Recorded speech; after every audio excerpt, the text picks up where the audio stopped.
Hi dear friends, അസ്സലാമലൈക്കും. Welcome back to my channel. അപ്പോൾ ഞാൻ ഇന്നിവിടെ തയ്യാറാക്കാൻ പോകുന്നത് വളരെ ട്രഡീഷണൽ ആയിട്ടുള്ള നല്ലൊരു അടിപൊളി റെസിപ്പിയാണ്. നമ്മുടെ വീട്ടിലുള്ള മൂന്ന് ചേരുവകൾ കൊണ്ട് നമുക്ക് വളരെ സിമ്പിളായിട്ടും ടേസ്റ്റി ആയിട്ടും തയ്യാറാക്കിയെടുക്കാൻ പറ്റിയ ഒരു റെസിപ്പിയാണ്. എല്ലാവരും ട്രൈ ചെയ്ത് നോക്കണം. വീഡിയോയിലോട്ട് പോകുന്നതിന് മുന്നേ എൻ്റെ ചാനൽ ആദ്യമായിട്ട് കാണുന്നവരുണ്ടെങ്കിൽ പ്ലീസ് ഒന്ന് സബ്സ്ക്രൈബ് ചെയ്തേക്കണേ. തൊട്ടടുത്തുള്ള കുഞ്ഞ് ബെല്ലൈക്കണിൽ ഓൾ എന്നുള്ള ഓപ്ഷൻ കൂടി ക്ലിക്ക് ചെയ്താലേ ഞാനിടുന്ന വീഡിയോസിൻ്റെ നോട്ടിഫിക്കേഷൻ നിങ്ങൾക്ക് പെട്ടെന്ന് തന്നെ കിട്ടുകയുള്ളൂ. അപ്പോൾ ഇത് തയ്യാറാക്കാൻ വേണ്ടിയിട്ട് ഞാനൊരു ബൗൾ എടുത്തിട്ടുണ്ട്. പിന്നെ വേണ്ട നമുക്ക് പഴമാണ്. അപ്പോൾ ചെറുപഴമാണ് വേണ്ട. നമ്മുടെ പാളയംകോടൻ പഴം ഉണ്ടല്ലോ, അതാണ് ഇതിന് എടുക്കേണ്ടത്. വേറെ ഏത്തൻ പഴമോ അല്ലെങ്കിൽ നമ്മുടെ റോബസ്റ്റ പഴമോ ഒന്നും എടുക്കാൻ പാടില്ല. ഈ പഴമാണ് ഇതിന് യഥാർത്ഥത്തിൽ നല്ല ടേസ്റ്റ് കിട്ടുന്നത്.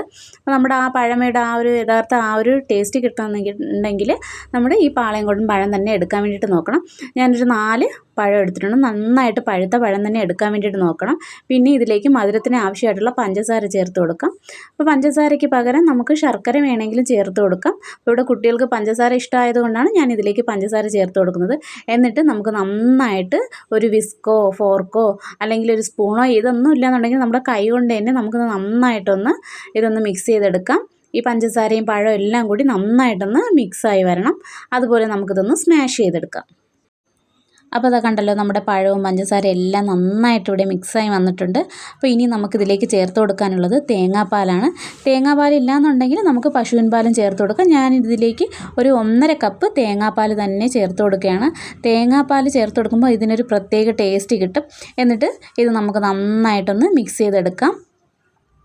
ഈ പഞ്ചസാരയും പഴവും പാലും എല്ലാം കൂടി നന്നായിട്ടൊന്ന് മിക്സായി വരുന്നത് വരെ നമുക്കിതുപോലെ അതൊന്ന് കലക്കി കൊടുക്കാം.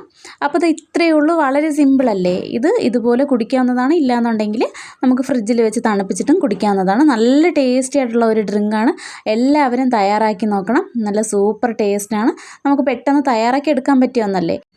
അപ്പോൾ വീഡിയോസൊക്കെ ഇഷ്ടപ്പെടുവാണെങ്കിൽ ലൈക്ക് ചെയ്യാനും ഷെയർ ചെയ്യാനും കമൻറ്റ് ചെയ്യാനും മറക്കരുതേ. താങ്ക്